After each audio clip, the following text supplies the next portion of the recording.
O sea, hacer dependiente al hombre, a la persona de la máquina, forma parte de la disciplina del capitalismo. Bueno, Taylor, como ingeniero industrial que él fue, se dio cuenta, observó que el obrero en los talleres de fines del siglo XIX no trabajaba al 100%, claramente, que mantenía algún vestigio de la tradición, ¿no? De cuando se cansaba, descansaba, paraba la producción, generaba algún tipo de resistencia. O sea, que no trabajaban con toda la potencia que la empresa, la patronal, necesita, ¿no? O sea, la intensificación del ritmo del trabajo es lo que necesita y lo que Taylor dice, bueno, hay que administrar una organización científica del trabajo para que la productividad, a través de la disciplina y a través de la cadena de montaje, ¿sí? O línea de montaje, no confundar con cinta transportadora, siempre lo digo, que lo vamos a ver en Ford, todavía estamos en fin del siglo XIX, en la cual ya el obrero no tiene que ser visto como unidad separada, sino como eslabones de una cadena de producción, ¿sí? Para eso, veía claramente, bueno, que los obreros eran vagos, él decía la definición, es clara, ustedes lo habrán leído, que eran vagos, que trataban siempre de buscar el mínimo esfuerzo, cosa que hace cualquier ser humano, ¿verdad? Pero bueno, Taylor lo adjudica a una cuestión, si quiere, clasista, de vagancia, ¿no? Ahí en el texto creo que dice flojera, no, holgazanería dice el texto. Bueno, y lo seguimos escuchando hasta el día de hoy, ¿no? En distintas maneras. Claramente hay una resistencia por parte de los obreros, ¿sí? Que se, bueno, valga la redundancia, que se resisten a la disciplina nueva del ritmo de trabajo, contado en horas, que es el primer y revolucionario artefacto que Taylor introduce al sistema productivo.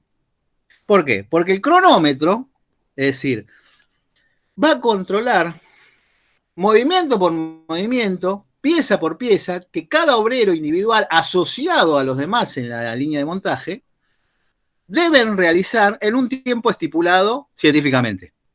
A ver, en términos de productividad fue revolucionario, claramente. Lo que pasa que, bueno, hasta el día de hoy lo vemos que inclusive hay oficios hoy en día que se trabaja por productividad.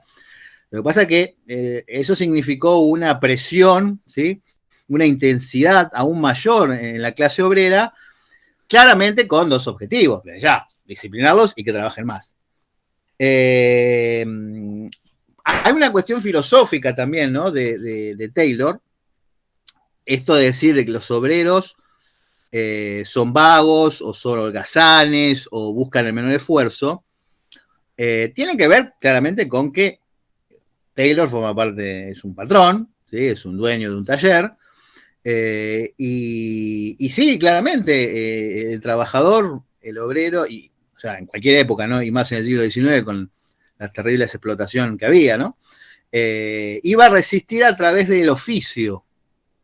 ¿Se acuerdan que yo la clase pasada les comentaba, bueno, que ya lo habíamos visto en Hobsbawm, el oficio fue muy importante inclusive en el primer periodo de la revolución industrial, porque muchos trabajaban en sus casas, ¿no? El trabajo domiciliario, ¿sí? Es decir, el dueño del taller le decía a los artesanos, a los maestros artesanos, bueno, haceme tanto telar, tanto esto, tanto zapato, lo que fuere. Lo que pasa que ya con el triunfo de la revolución industrial y el periodo, ¿no? de expansión industrial de las grandes potencias, eso era un obstáculo para que el capitalismo disciplinara a la clase obrera en el control que ella tenía sobre el oficio, ¿sí? Es decir, los obreros podían resistir porque eran los que sabían el oficio, sabían fabricar las cosas, ¿me explico? ¿Cómo bien hasta acá? Por lo tanto, Taylor es claro, dice hay que destruir el oficio, hay que fraccionarlo, o sea, no puede ser que una sola persona se encargue de hacer la mayor parte del trabajo, ¿no? O todo el trabajo, que es lo que se venía haciendo, no se derivaba de la tradición del artesano, ¿sí?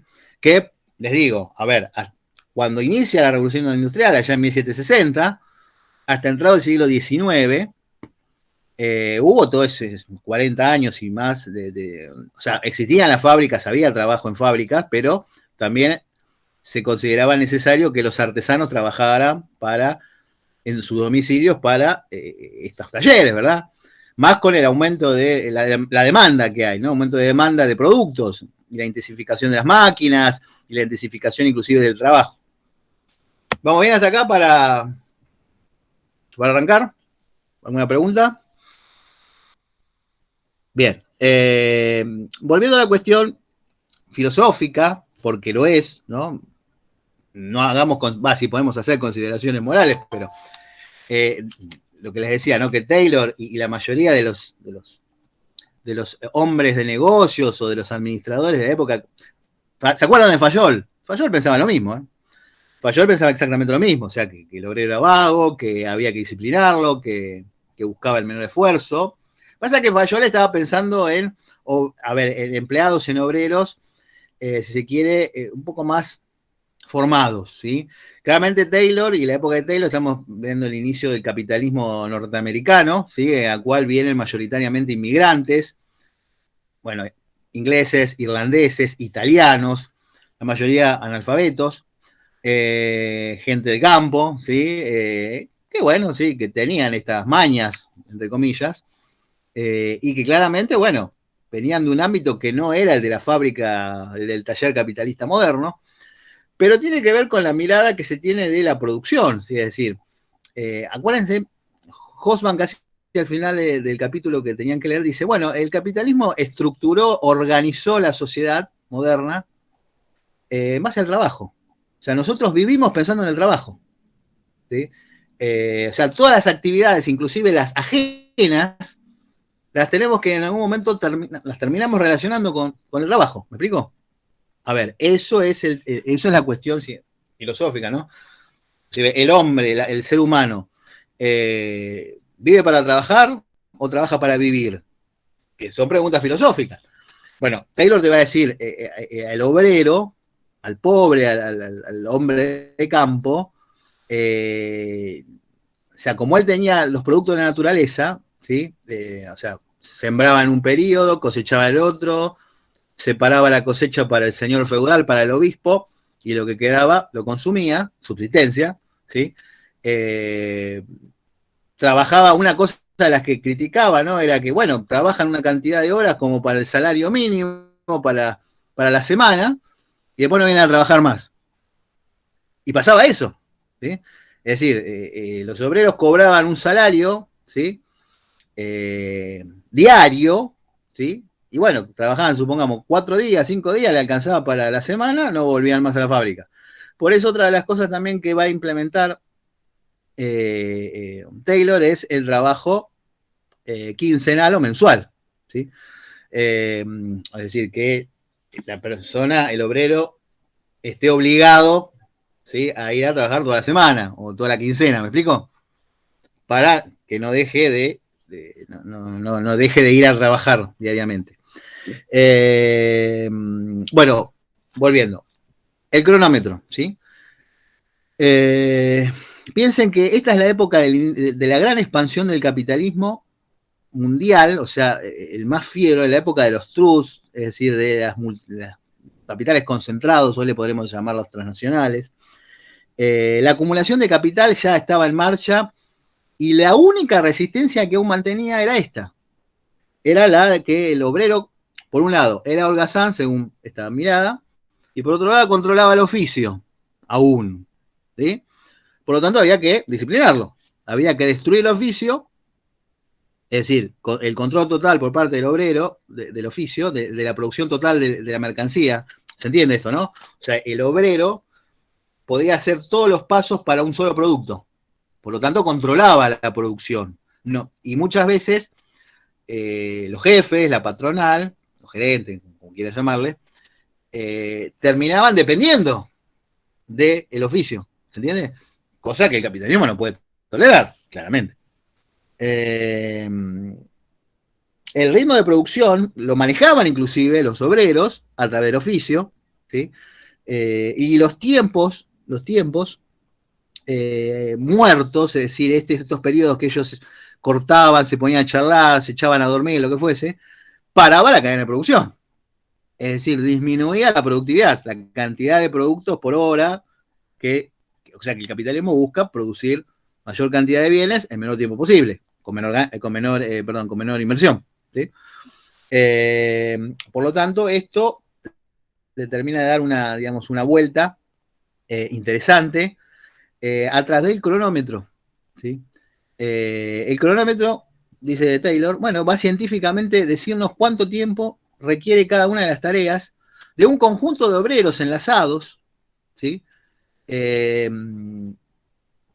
Controlados por otra gran categoría también introducida por Taylor, que es el capataz. ¿Y por qué el capataz? Porque el capataz es un obrero más.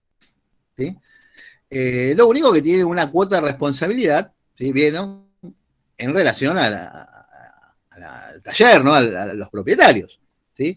Pero por un lado, cuenta con la característica de ser un obrero, conocer a sus compañeros, a sus pares, como para que se entienda, pero por otro lado tener una autoridad de demandarlos.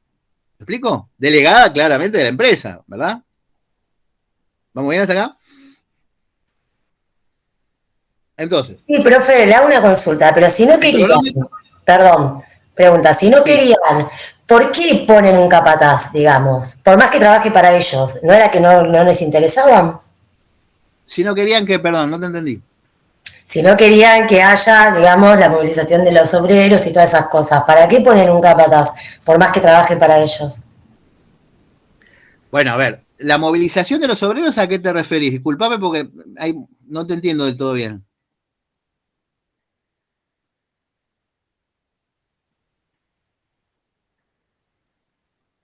¿Hola? ¿Estás ahí?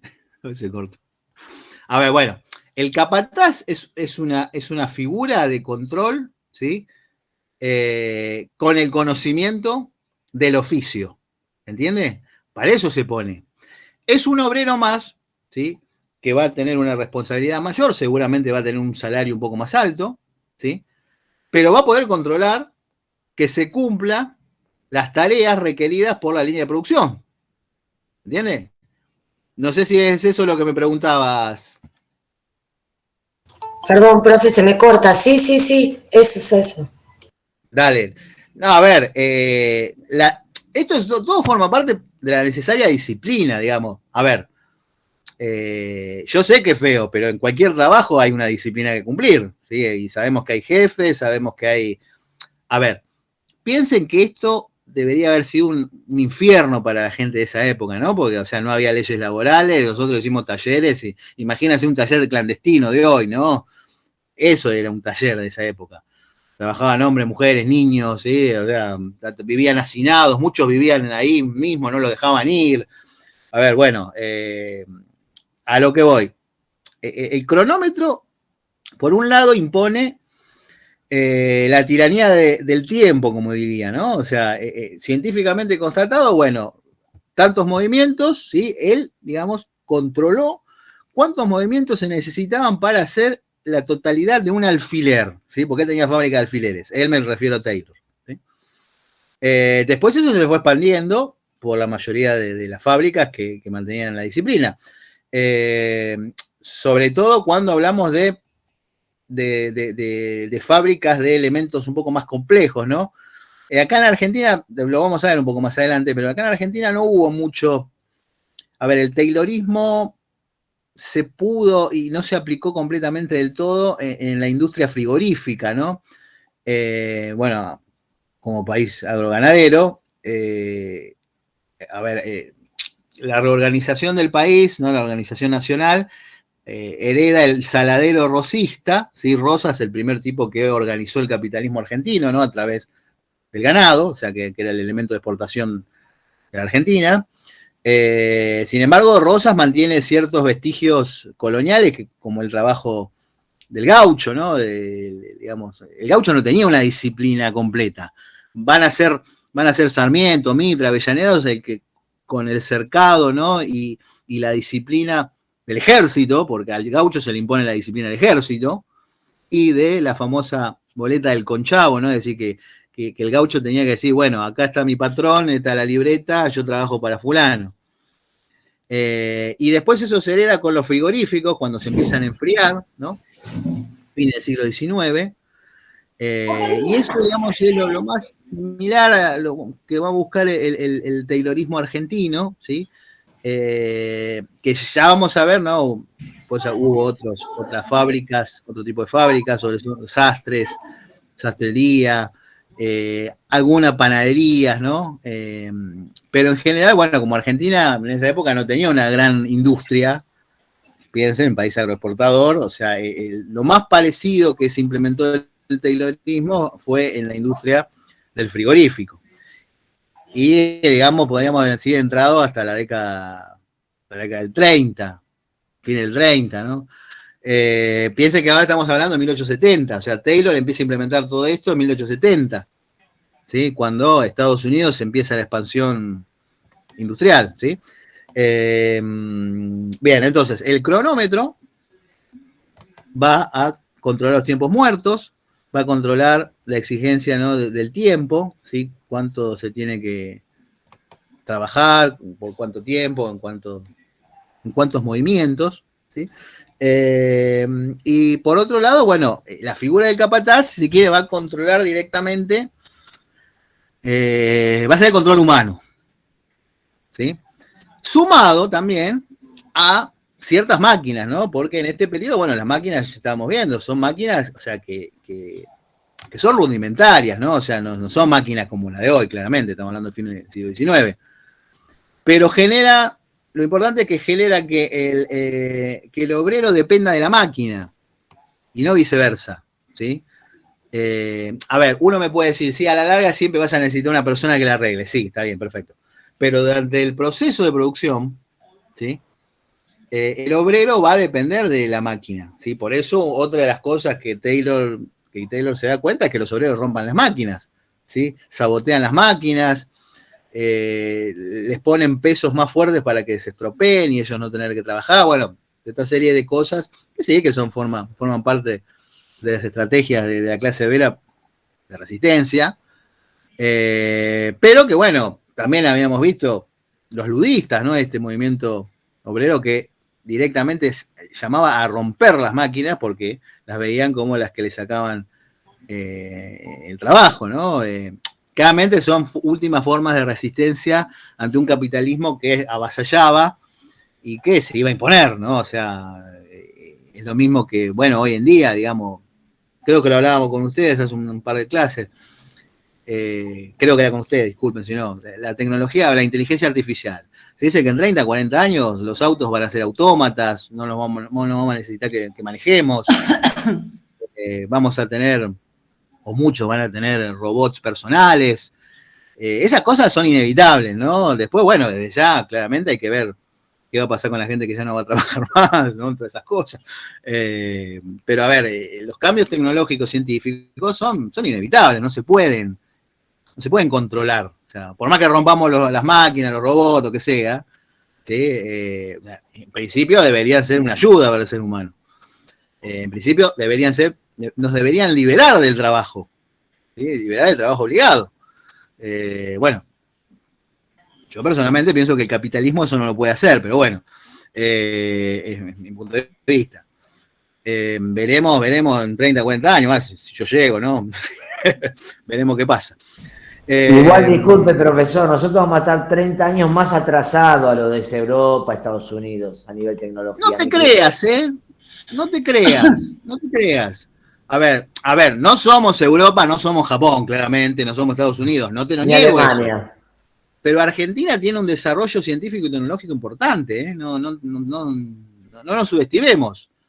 A ver, todos los satélites, o sea, que se pusieron en órbita, o sea, el primero se hizo en la época de Menem, ¿no? Que hay todo lo que podemos decir.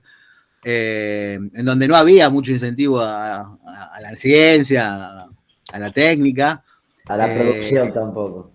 No, bueno, al menos la producción, la pequeña producción, o sea, sí. La producción era más concentrada, la gran industria. Pero bueno, pero no, yo pienso que sí, que no, o sea, no vamos, no vamos a ser Estados Unidos, Europa o Japón, pero tampoco vamos, a ver, a mí no me gusta eso cuando te comparan con Burundi, ¿viste? Con respeto a Burundi, ¿no? O Haití, o sea, Malawi. No somos África. Tenemos algunos problemas serios, muy graves, bueno, las elecciones de ayer lo demuestran, pero no somos África, no somos la África subsahariana, no somos Nigeria, que la gente muere pinchando los tubos de petróleo, mueren en las explosiones para traficar en jarritos petróleo. O sea, tenemos nuestro problema, no lo niego, pero tenemos un desarrollo científico, tecnológico interesante. La formación científica argentina es respetada a nivel mundial, ¿no? Por eso hay científicos en todo el mundo. Seguramente no vamos a tener lo mismo, qué sé yo, o tardará, pero bueno, esperemos llegar, qué sé yo. Yo a mí les digo la verdad, me encanta la idea de decirle al auto, llévame a tal lugar y que yo no tenga que manejar, me encanta la idea esa, ¿sí? Y que la computadora, la gallega, me diga, ¿a dónde quieres ir? ¿A dónde quieres ir? ¿No? Y bueno, ahí le decimos, vamos al Instituto Spegazzini, vamos ya, dale. Sí, no, ya creo que esa época, no sé, o estoy 30 metros bajo tierra o ya estaré jubilado, ¿no? No creo, una forma de decir. No, pero a lo que voy, la resistencia a las máquinas era emotiva de parte de los obreros, ¿no? Era una forma de resistencia emocional que no podía durar mucho, ¿sí? Ahora, la resistencia a la disciplina, la clase obrera la mantiene hasta el día de hoy. O sea, a ver, la eliminación de los tiempos muertos, ¿no? Yo el año pasado, un par de años, escuchaba al gerente argentino de Toyota, al CEO de Toyota acá en Argentina, el tipo decía, nosotros dejamos tomar mate. Ustedes se piensan que los obreros no toman mate en las otras fábricas, ¿no? Una estupidez. Pero seguro que el tipo era un bon vivant, vaya a saber de qué barrio acomodado, ¿no? Que el tipo decía, bueno, acá, vieron que quieren ser todos, ya vamos a ver toyotismo, le vamos a sacar un poquito la careta al toyotismo. Pero bueno, a ver, a lo que voy, siempre la clase obrera va a resistirse a la explotación, porque en última instancia forma parte, o sea, la disciplina, la maquinación, forma parte de la explotación, ¿no? O sea, no hay otra. Digamos, por más que la queramos disfrazar con otra frase, ¿no? Que te diga, no, la explotación ya no existe, mentira. Por algo se reclama aumento de salario, ¿no? O sea, no seamos ilusos, ¿sí? Bueno, pero no quiero entrar más porque vamos a ver otros textos y tampoco quiero que después me terminen acusando de subversivo. Pero bueno, volviendo un poquito. Era necesario esto, ¿sí? Era necesaria la disciplina, era necesario el control científico. Aumentó muchísimo más la producción, que había aumentado ya durante todo el siglo XIX, con el cronómetro, ¿sí? Y con la figura del capataz, ¿sí? Que pocos lo tienen en cuenta, porque el capataz es el que organiza las tareas dentro de los bloques, los pequeños bloques en las fábricas. A ver, como para que se entienda, que Fayol también lo dice. ¿Te acuerdas cuando Fayol, que lo pensaba en una empresa y en la administración, ¿no? Cuando Fayol decía que tenía que haber una armonía, ¿sí? Una armonía entre los intereses individuales y los de la empresa. ¿Se acuerdan de eso? Bueno, eso lo ocupa la figura del capataz. Yo a ver, sinceramente no sé cómo se dice cuál es el cargo, la categoría en la administración pública.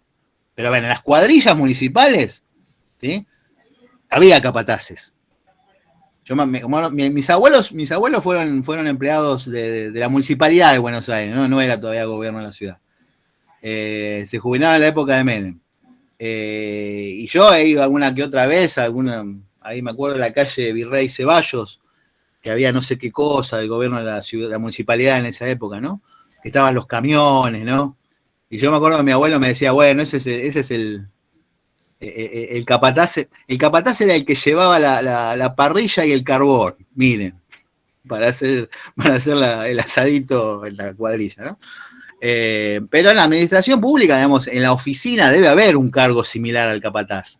Es decir, alguien propio, ¿sí? Pero que tiene una responsabilidad de control. Ustedes sabrán, ¿no? Sabrán, ¿no? Bueno, debe ser eso. A ver, es uno más, es uno, una persona, listo. Sí, entonces debe ser eso. Yo ni idea por eso. Porque algunos te dicen el auditor. No, el auditor es un cargo, otras veces me han dicho, el auditor es un cargo alto, digamos, un cargo importante. Y digamos, no es uno más, porque los auditores pueden trabajar en una oficina. Puede llegar a ser el referente de cada sector. Porque, no sé, sí, no, a ver. Yo les digo la verdad, yo no sé, pero a ver, yo lo que lo trato de comparar para que comparen con el ámbito, o sea, de una fábrica, ¿sí? Que es mucho más duro que una oficina, claramente, ¿sí? Porque aparte se trabaja en forma pesada, ¿no? Se hacen trabajos pesados, mucho más pesados que en la administración. A ver, yo he trabajado en la administración, no en la pública, ¿no? Yo trabajé en un banco, ¿no? Y lo máximo que te pueden hacer, tirar un carro con expediente, con computadora. ¿Qué más? Eso, más que eso no te pueden hacer. Dentro de una oficina, ¿no? Pero como para que ustedes comparen, ¿no? Siempre tiene que haber un control de alguien que conozca, que conozca a sus compañeros, ¿sí? Laborales, que haya salido de ahí mismo, pero que tenga una responsabilidad. Y seguramente sí, es un referente y va a tener ascensos posteriores, ¿sí? Bueno, en general, el capataz es mirado mal, hablemos claro. O sea, es mirado como un traidor, como un buchón, llámenlo como quieran, ¿no? Sobre todo si es mala onda, ¿sí? Si es mala onda. A lo mejor si el tipo es copado o la tipa, ¿no? Copada. Bueno, yo me acuerdo que hace un par de años una chica me había dicho que había trabajado en una fábrica en Ushuaia, fábrica de celulares, y nos contaba que tenían una compañera que les controlaba con el reloj. Y era la capataz, claramente. A ver, les controlaba lo que tenían que, cómo armar el celular, no me acuerdo bien cómo me decía, y le decía, y estaba con el reloj. Y claro, bueno, pero hoy es hasta el día de hoy así, ¿eh? Lo que pasa es que, a ver, piensen, no es lo mismo trabajar en Toyota, en Peugeot, las grandes, que trabajar en un taller hoy en día, ¿no? O sea, quizás, yo tengo una conocida que trabaja en un taller textil, que ella empezó como operaria también, ¿no? Como obrera. Después la traspasaron a la administración, pero bueno, ahí yo me acuerdo que ella me ha mandado videos en su momento que estaban tomando mate mientras cosían, miraban el celular. ¿Por qué? Porque cada una tiene su máquina de coser. Ahora, bueno, podés andar mirando el celular si tenés línea de montaje, porque se te pierde todo. ¿Vieron Tiempos Violentos? Tiempos modernos de Chaplin, que se pone a fumar, se le empieza a acumular todo. En Los Simpsons hay una que hacen las muñequitas y uno, no sé, le dice, otra vez hiciste la broma y se me atascaron todos los torsos. Y el tipo va con un palo de escoba y salen todos los torsos de las muñecas. Claro, esas cosas, digamos, pasan. O sea, un eslabón que se pierde la producción, ¿sí? Y el capitalismo tiene que mantener la producción constante mientras esté programada. Además hay una planificación que está dentro de la gerencia. Bien. Preguntas hasta acá. ¿Se entiende entonces la cuestión de la disciplina, el cronómetro, el capataz? ¿Sí? Que es lo que termina al menos dentro del ámbito de la fábrica, con la holgazanería, con la vagancia y con la indisciplina obrera. ¿Sí? Otras cosas importantes es que el método taylorista define el liderazgo patronal, ¿sí? De la planificación y la producción, ¿sí? Similar a lo que vimos con Fayol, ¿sí? Es decir, ya no deja a cierta decisión, a cierta libertad de organización por parte de los obreros, que hasta ese momento existía. ¿Por qué? Porque se le destruyó el oficio. Dentro de esta lógica, la destrucción del oficio, ¿sí? la exactitud en cada una de las maniobras que se hacen, está por otro lado el fraccionamiento de los tiempos y de estos movimientos, ¿sí?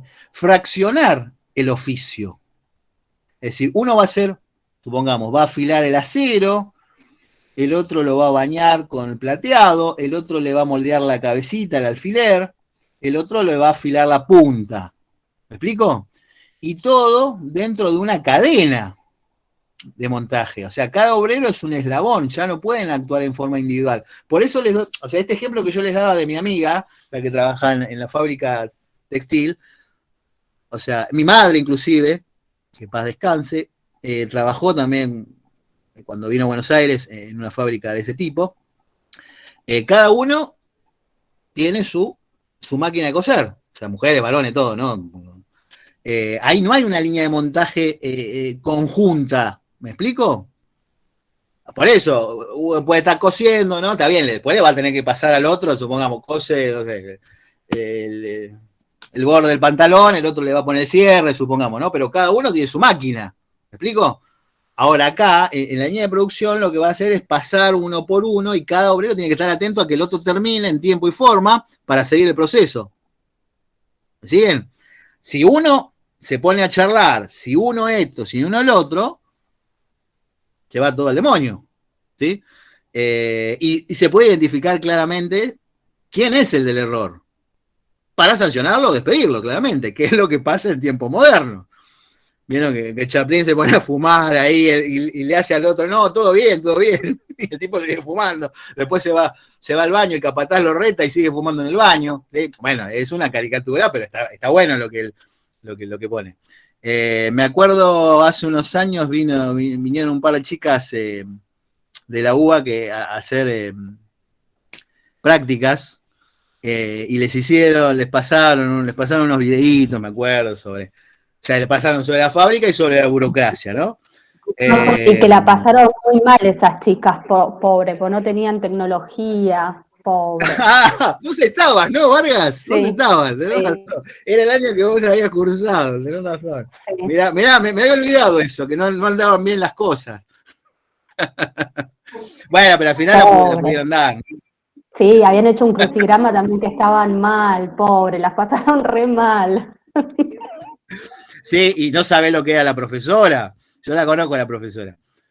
Me decía, decime la verdad, porque estas dos son media, tenía la visión de Taylor, me decía que eran medio vagoneta, ¿vieron? Yo digo, no, bueno, tuvieron un par de problemas. No, bueno, pero el tema era porque no funcionaba el programa del video, ¿no? Eso era, que no podían... Sí, no podían conectar la compu con el proyector. Con el proyector, claro, sí, tenés razón. Sí, bueno, pero qué sé yo. A ver, yo les digo la verdad, a ver, los docentes tenemos en cuenta ciertas cosas. Eso evidentemente hubo un poquito, no quiero ser malo, ¿no? Aunque lo soy, hubo un poquito también de ello de que no, digamos, no se fijaron antes, ¿no? Porque las cosas están disponibles siempre. Yo me acuerdo que yo le decía, fíjense si está disponible todo, si van a poder. Yo le dije, sí, yo no me acuerdo porque ella me dice, ¿qué nota le pondría? ¿Ves? Porque le tiene como una nota, ¿no? Yo le voy a poner un 6, qué sé yo. Le terminó poniendo un 5 a la profesora, me dijo. Bueno, aprobaron. Después tendrían que rendir final, supongamos. Tampoco.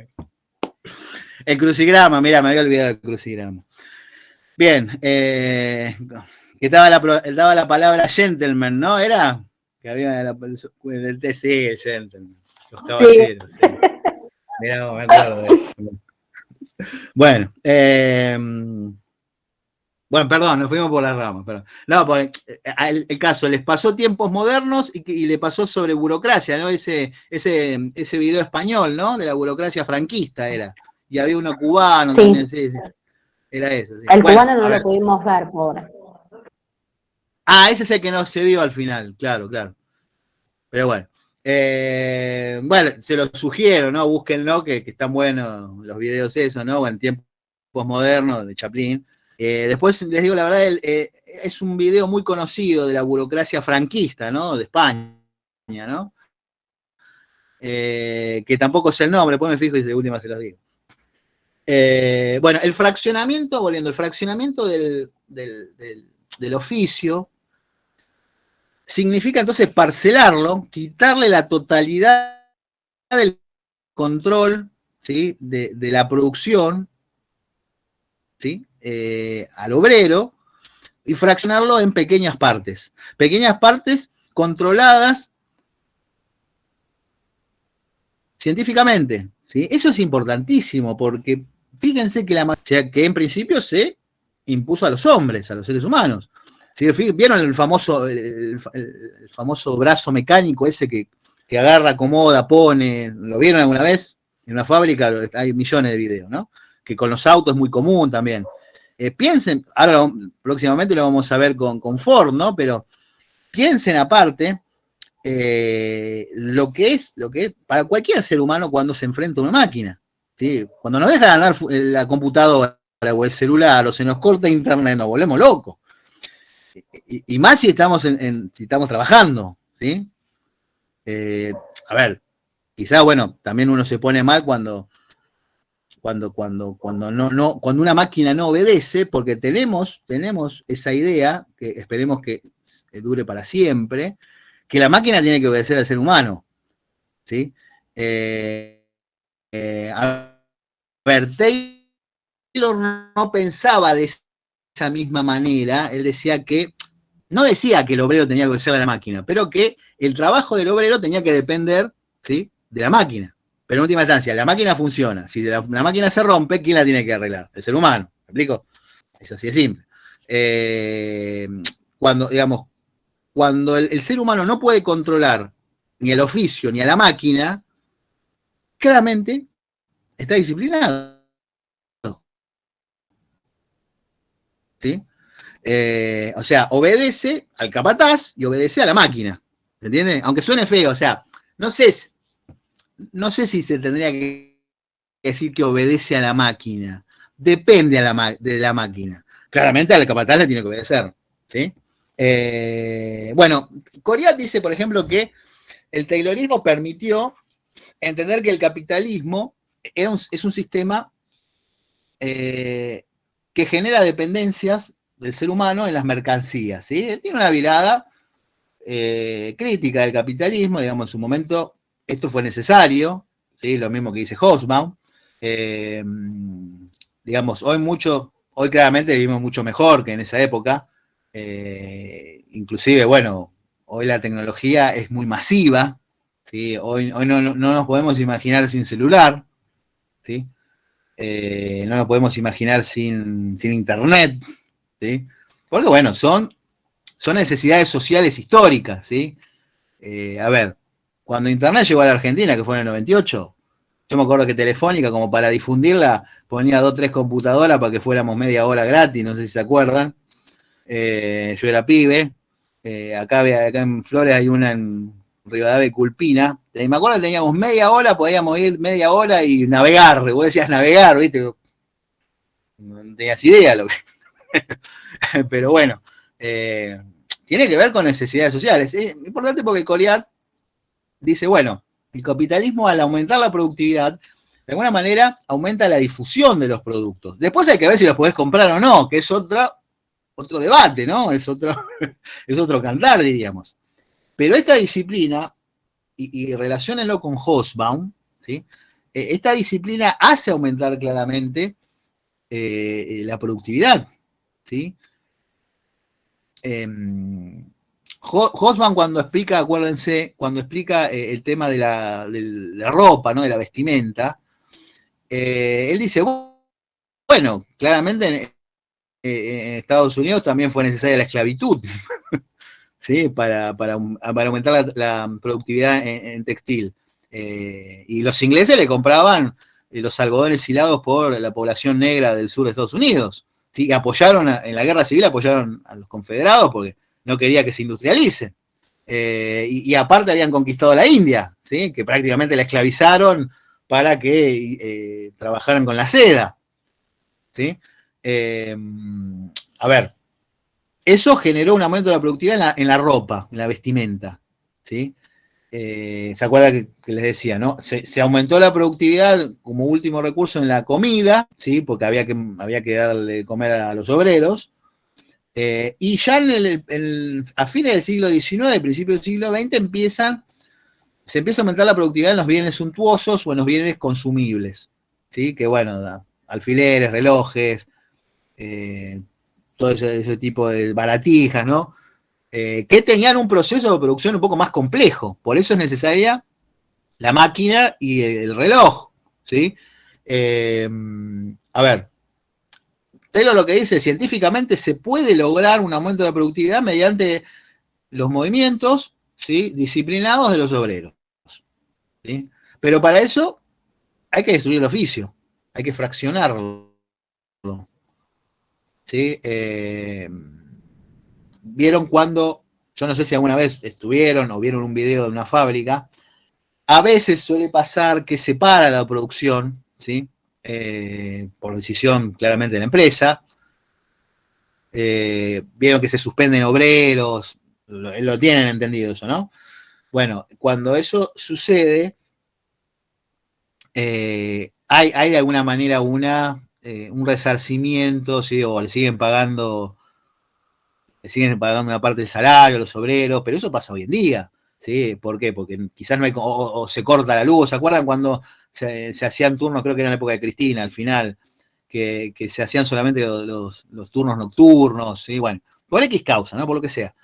Pero en realidad está dentro de una lógica de la producción industrial, ¿sí? O sea, los obreros saben que tienen que cumplir una determinada disciplina, unos determinados pasos, ¿sí? Eso queda claro. Taylor lo llama el trabajo óptimo, ¿sí? El trabajo óptimo mediante, ¿sí? La manera precisa en trabajar. Dice, al obrero hay que exigirle de manera precisa cómo debe trabajar. No puede trabajar como él quiere, ¿sí? Reitero, esto es fines del siglo XIX. Hoy, si bien hay una disciplina y férrea, quizás no es lo mismo, ¿no? Ya pasó un siglo y medio. Pero, a ver a lo que voy. Cada obrero sabe su oficio, ¿sí? Su rama, como se llama ahora.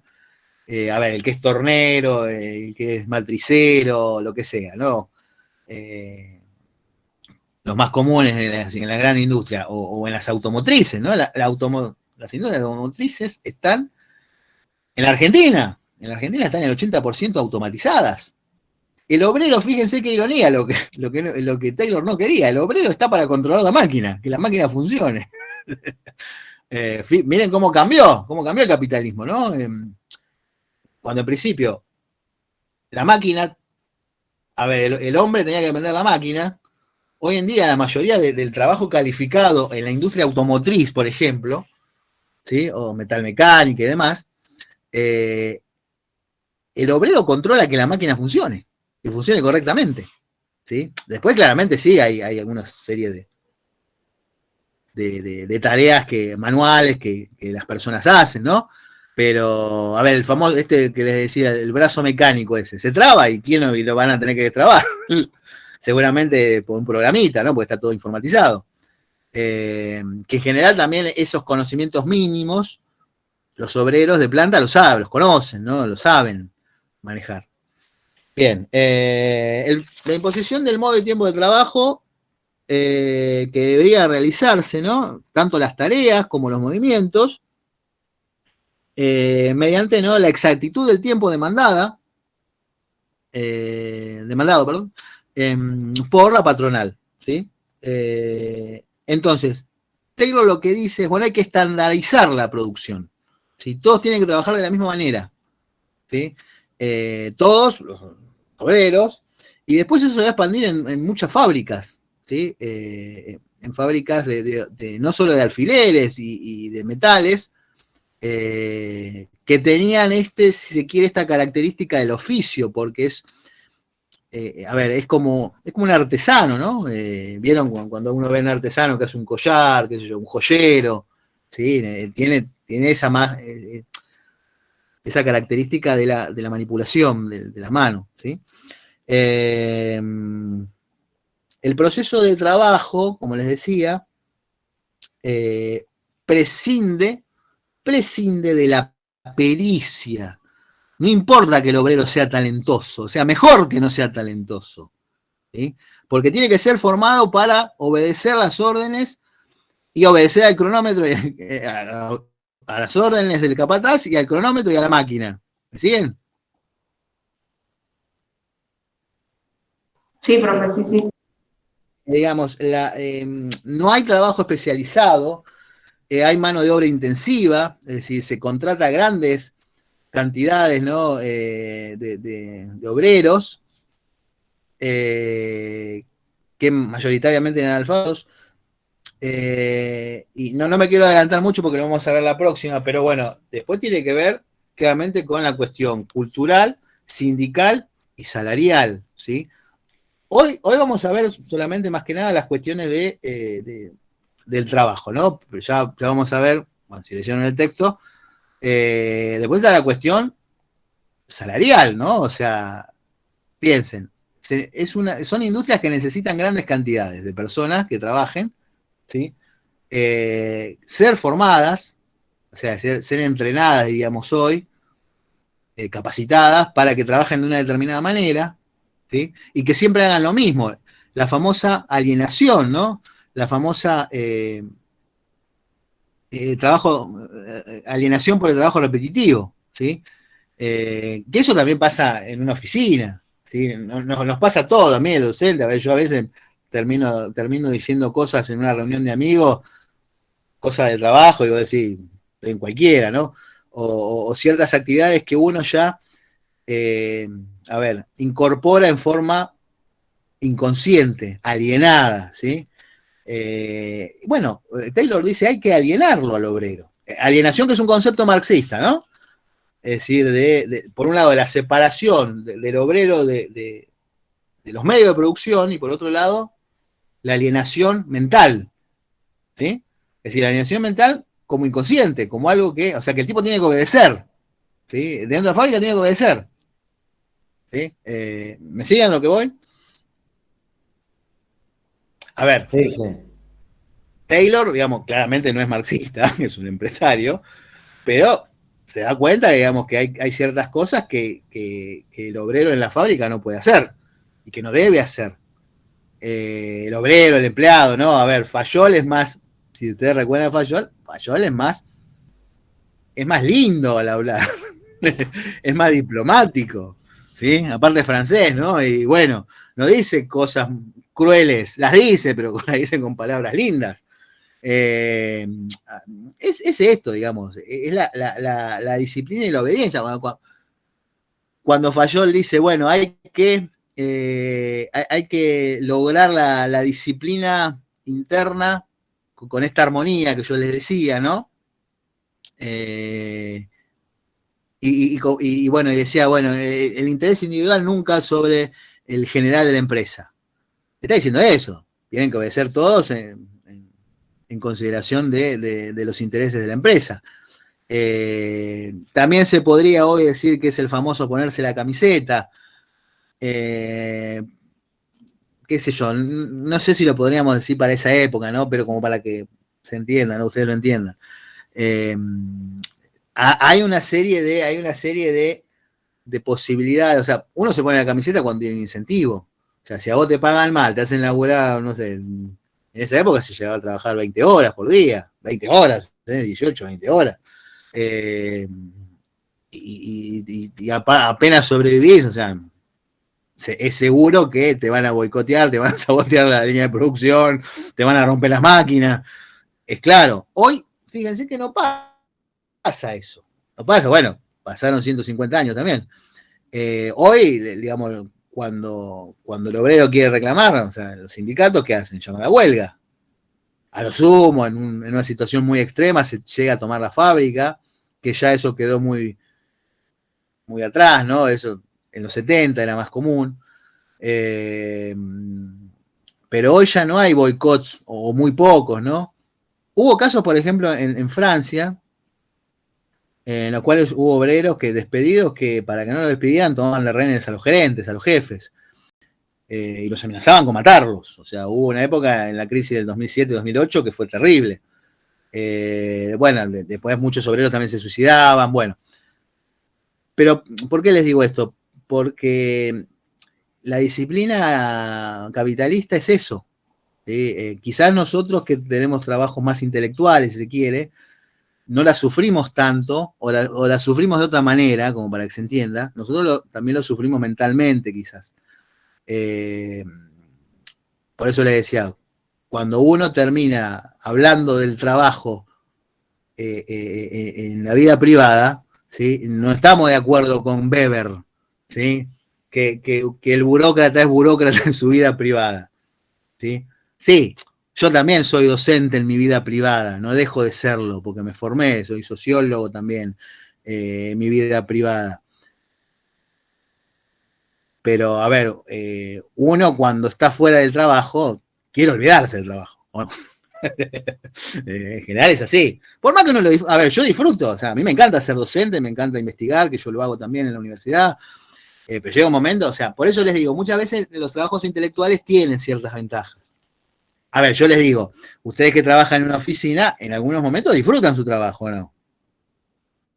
En algunos momentos, no le digo todo el día, en algún momento lo disfrutan, ¿no? Algunas luces. Cuando tomamos mate y charlamos. Cuando tomamos. Y somos municipales. Bueno, porque mate ahora con la pandemia perdimos, pero bueno, cada uno con su mate.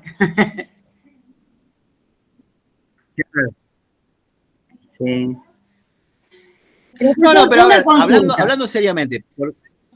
Sí, dígame. No, yo le quería preguntar algo. Por eso ahora, como ahora, ¿no? Lo del taylorismo en aquella época y pasado ahora la realidad, por eso ahora están los talleres clandestinos, donde, como en las fábricas y en las empresas, están los sindicatos, que obviamente que no dejan que exploten al trabajador, porque te hacen huelga y te tiran abajo toda una producción.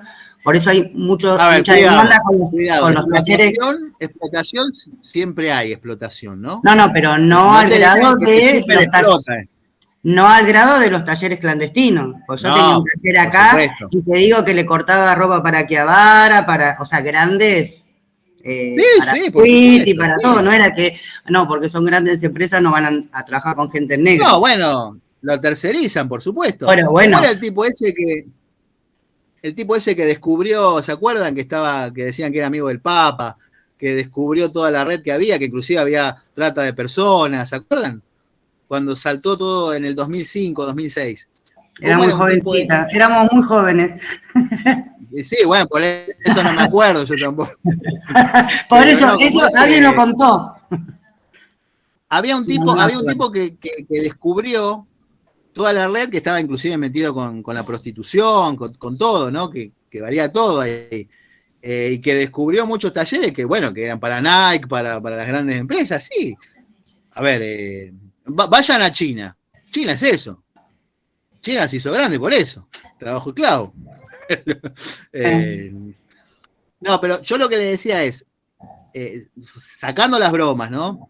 No, sí, obvio. En algún momento, aún en el sufrimiento del trabajo, porque en ciertas condiciones se sufre, se puede tener algunos periodos de, yo no le digo de felicidad, porque tampoco voy a ser iluso, ¿no? Pero de estar contento con compañeros, con amigos, inclusive uno puede llegar a tener una buena relación con un jefe, yo no digo que no, pero sabiendo que esa persona es tu jefe. Miren, pasa algo similar entre el docente y los estudiantes, ¿no?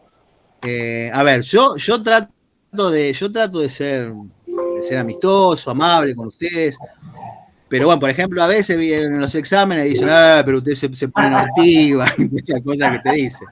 Y bueno, pero soy el docente. Llegan los exámenes y se termina la amistad. Sí, más o menos. A ver, no, pero a lo que voy. Uno sabe el oficio, el estatus que ocupa y el rol que tiene que ejercer, pero uno puede tener una buena relación. A ver, en el trabajo, entre compañeros y con jefes, sin dejar o sea, sin negar la relación de esa persona superior en el escalafón. A eso es lo que voy. ¿Me explico? Cosa que no veía Taylor, porque Taylor, o sea, el capataz de Taylor es prácticamente un tirano.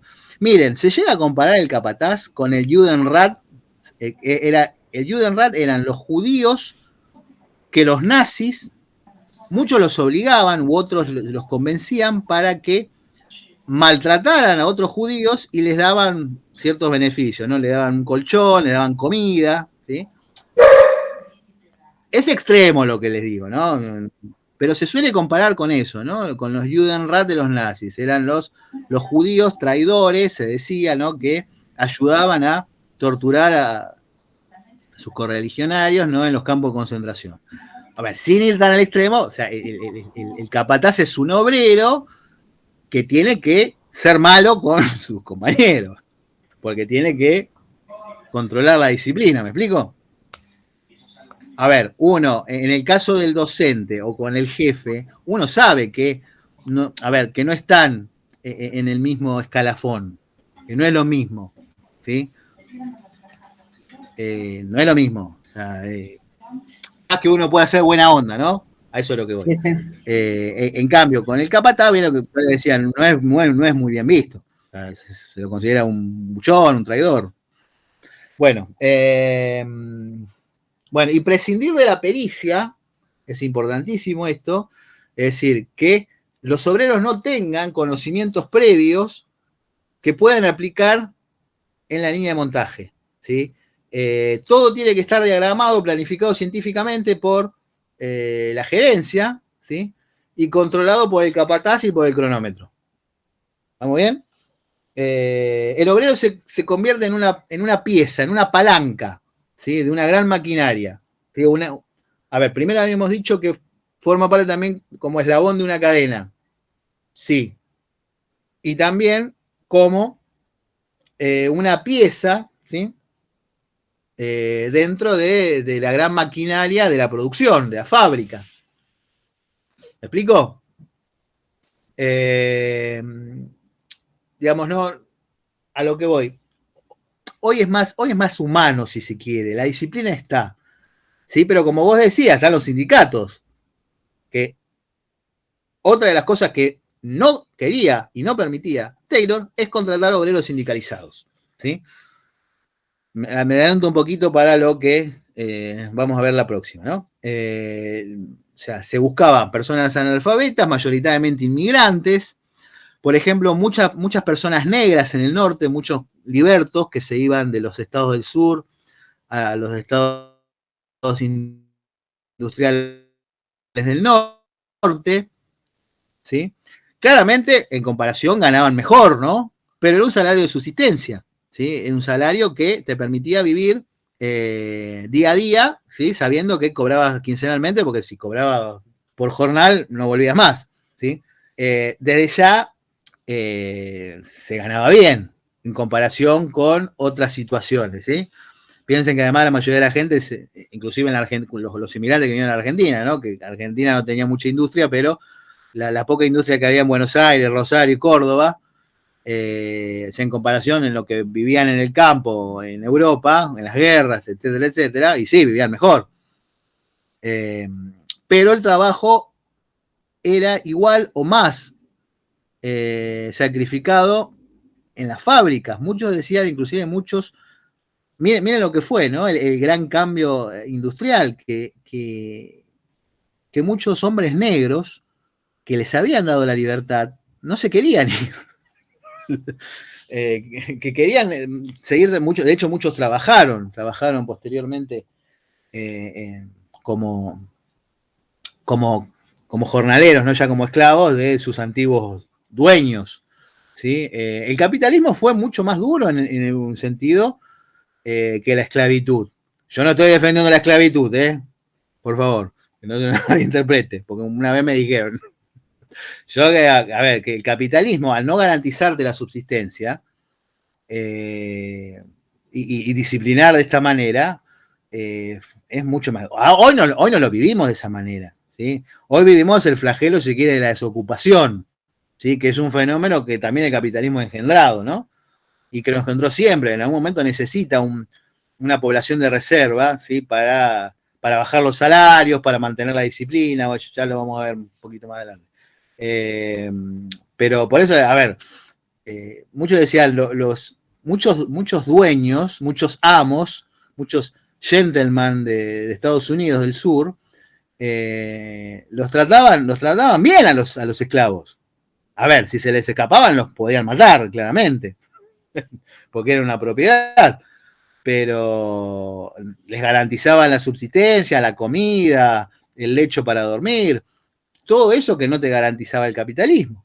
Por eso le digo, miren lo que fue, ¿no? Que había hombres libertos, sobre todo hombres, varones, negros, que no querían irse de las estancias en las cuales habían sido esclavos. Después, mayoritariamente sí se fueron, ¿no? ¿Por qué? Porque el trabajo industrial, con la expansión, ¿sí? Empezó a pagar buenos sueldos. Lo que pasa es que después, ante la deserción, ¿sí? Van a tener que, por un lado, esto que decía la disciplina, ¿sí? Poner el pago quincenal, cosa que después también va a generar, inclusive eso va a generar que caiga, ¿sí? La demanda de trabajo. Muchos se volvieron, muchos se fueron de Estados Unidos, muchos se vinieron para acá, para Brasil, porque no soportaron la disciplina capitalista. La de la industria, ¿no? La de la industria, ¿sí? Y eso va a generar inclusive, bueno, que es lo que voy a empezar la clase que viene, ¿no? Pero todavía me falta explicar algunas cosas de esto.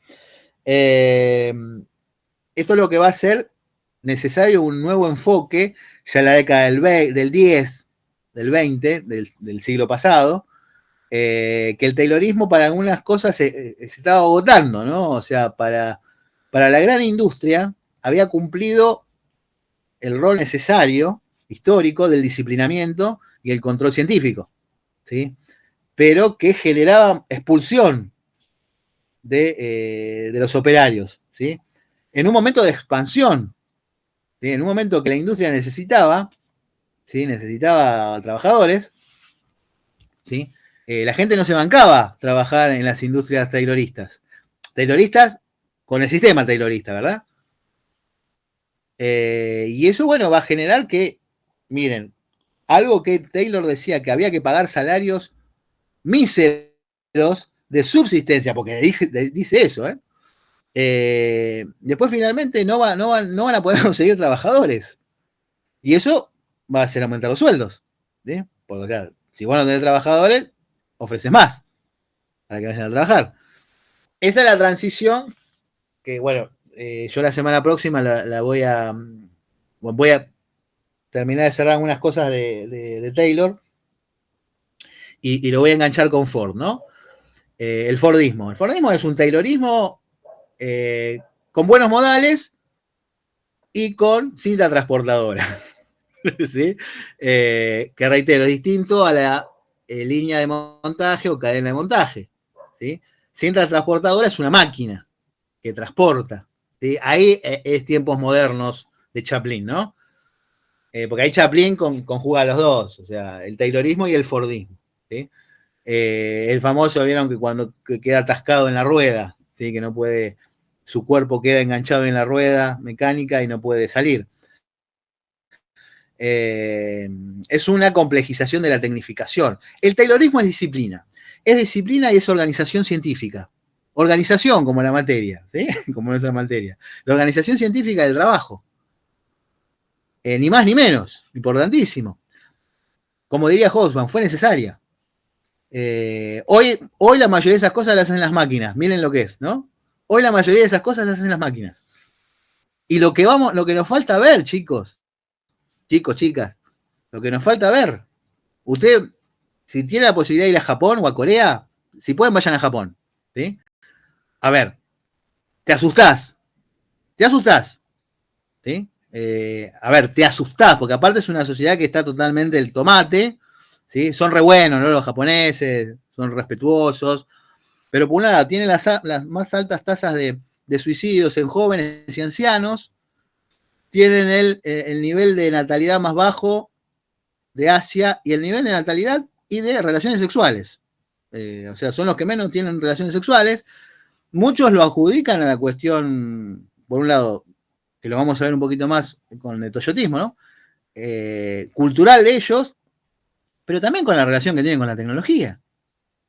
Sí, claramente, a ver, es lo mismo, ¿vieron que se va a estrenar la película Matrix 4? ¿Vieron alguna de las Matrix? Aunque sea la 1, ¿la vieron? Bueno, Sí. sin entrar en cuestiones conspirativas, ¿no? Pero cuando uno depende de la tecnología, ¿sí? Cuando uno es esclavo de la tecnología, no ve la realidad. O sea, que digamos, ahora yo lo estaba viendo el otro día que dice que quieren poner como deporte olímpico los gamers, los juegos electrónicos. Yo digo, está bien, sí, bueno, uno juega, yo no juego ya nomás, ¿no? Pero uno ha jugado en los videojuegos, los fichines cuando éramos pibes. Pero bueno, le dice que lo están evaluando para ponerlo como deporte olímpico. Bueno, sí, qué sé yo. No digo que no se juegue, ¿no? Pero ¿por qué no pusieron al ajedrez? Sí, que como deporte olímpico. A que algunos no lo consideran deporte, lo consideran juego nomás. Bueno, a eso lo que voy. Si uno está... Van todos a ¿Cómo? Juego Olímpico. Los pibes ya no hacen la secundaria, van todos a Juego Olímpico después. Sí, bueno, y aparte hay olimpiadas, ¿vieron? En secundaria se hacen olimpiadas de matemática, de ciencia. Sí, pero yo lo No, veo, pero- perdón, los Juegos Olímpicos lo veo relacionado con lo aeróbico y lo físico, no lo veo con lo mental. Para mí no tiene Claro. relación. Bueno, pero yo el otro día estaba viendo un canal, creo que no me acuerdo si era ESPN o alguno de esos, que decía que hubo un pedido, ¿no? Vieron que se aceptó, ahora se aceptó el rugby de nuevo, que en una época no estaba. Porque dice, bueno, porque hay gente bueno, en su momento se aceptaron los bikers, ¿no? Los de las bicicletas, ¿no? Lo que hacen pirueta. Bueno, pero sí, es un ejercicio físico. Bueno, qué sé yo. Yo soy un hombre que no, digamos, no rechazo la tecnología, pero la tengo así con cuidado. Por eso le decía el tema de la película Matrix. Muchas veces si uno está atrapado en la Matrix, en la tecnología, no ve la realidad. Eso es lo que le pasa a los japoneses. Bueno, en el tráiler nuevo de la película Matrix está Keanu Reeves, Neo, y están todos en el ascensor boludeando con los celulares. ¿Y cuántas escenas vemos todos los días así? ¿Quién no lo hizo, no? En los subtes. Pero el problema es si nosotros no sabemos distinguir que eso no es la realidad. O sea, por eso les digo, que un japonés prefiera comprar un esclavo sexual, un robot, que ellos ya los venden, para tener sexo con eso, con una máquina, sexo o llámenlo como quieran, o onanismo, es claramente porque hay un problema ahí social grave, muy grave, ¿no? O sea, tienen problemas de socialización, de racionalizarse. O sea, vos ves caminando a la gente con aparatos extraños, a los chicos también, como si nada. Y ellos es su vida cotidiana. Pero bueno, la automatización, hay máquinas para los inodoros, bueno, hay máquinas que te limpian todo, detectan un poquito de polvito y la máquina empieza a limpiar. A ver, está buenísimo, yo no te digo que no.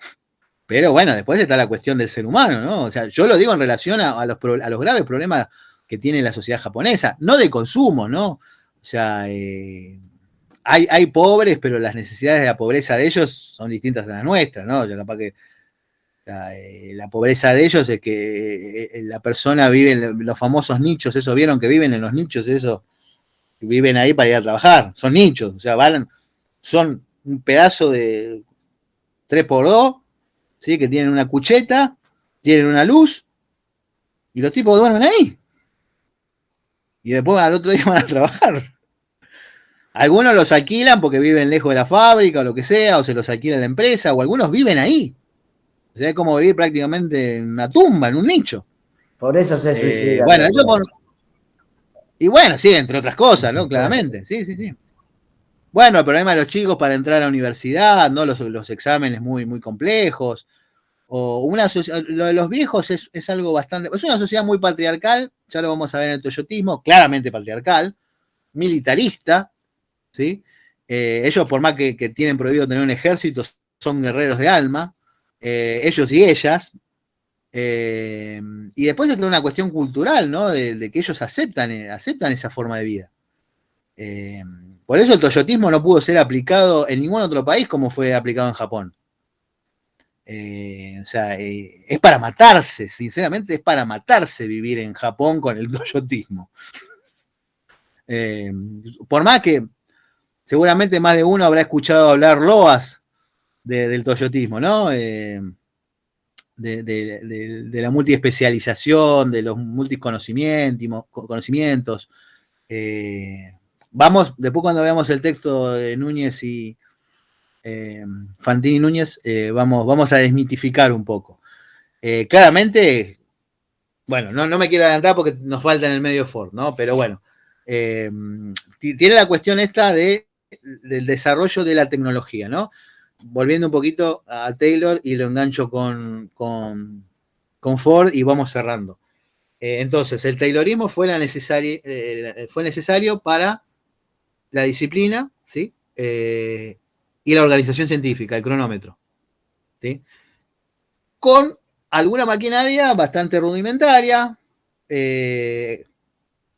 y la necesaria disciplina de la clase obrera. Hasta que en un momento eso se vuelve inhumano, ¿sí? Ese es el tema de los sistemas de producción en escala, ¿no? En serie, en masa, ¿sí? En algún momento, o sea, consideran a cada persona como un eslabón, como una palanca, que se olvidan que es un ser humano, ¿no? O sea, muchos dirán, sí, bueno, el capitalismo es eso. Sí, el capitalismo es eso, pero puede haber ciertos giros que dicen, bueno, por más que sean vagos, por más que sean sucios, por más que sean feos, son seres humanos. Que es lo que ve Ford, ¿sí? Ford dice, bueno, no se puede seguir pagando salarios de subsistencia, ¿sí? Porque eso no genera lealtad. Taylor empieza a ver los comportamientos emocionales, ¿sí? Las motivaciones dentro de la producción, ¿sí?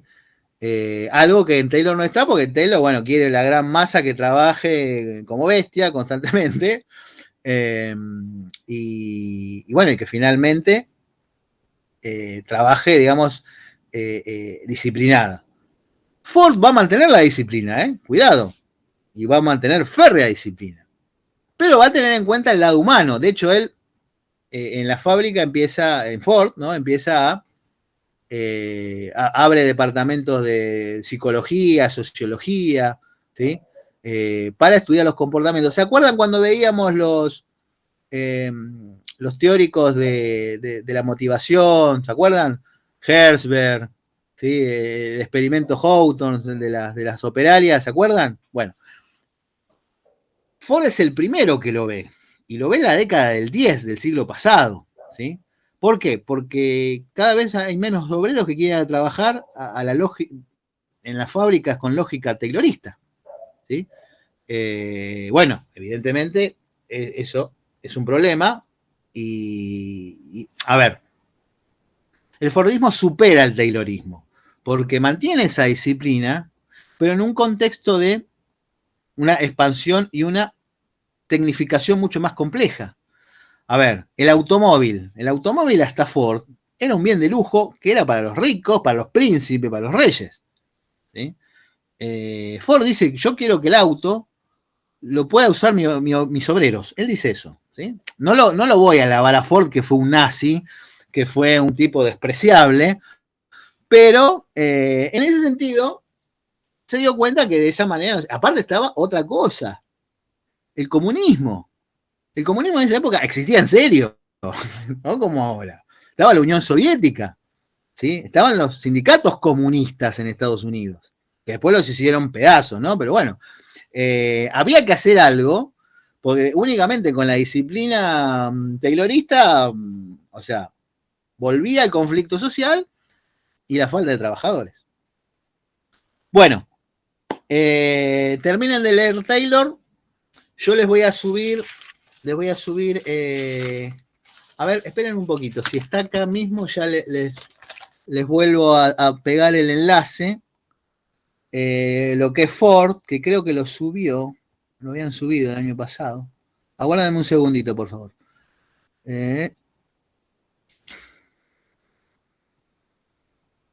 Bueno, terminan de leer igualmente lo de esto de Coriat sobre Taylor, ¿no? Y espérenme un poquito más.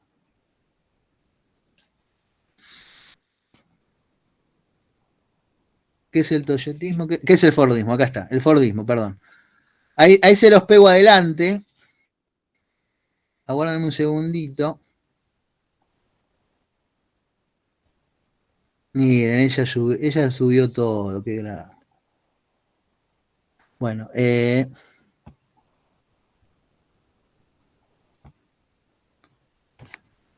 voy a subir los dos. Les voy a subir arriba de todos los dos enlaces. Están hojas por separado, ¿no? Así que la van a tener que bajar de a una, porque está subido así. ¿Sí? Le subí lo del fordismo, ¿sí? Y lo del toyotismo. Fíjense, por favor, en Classroom si lo pueden ver. Y confírmenme ahora.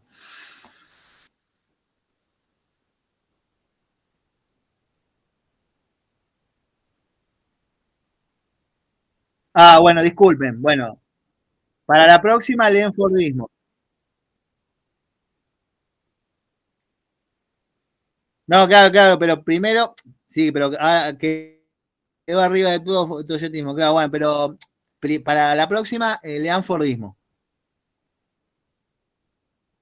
Yo igualmente todavía me quedan algunas cositas de Taylor, ¿sí? Que bueno, las termino. De Taylor, profe, tenemos algo más ¿Alguna para pregunta a ustedes? No, si leyeron lo que estaba ahí, no, es eso. Taylor es poquito. Listo. Porque igual es un texto de Corea también. Pero, bueno, ¿alguna pregunta a ustedes? ¿Alguna Por mi duda? parte, no, profe. Bueno, chicos, listo. Bueno, Los libero para que vayan a trabajar a las industrias y a las oficinas. Mañana. gracias. A la cocina.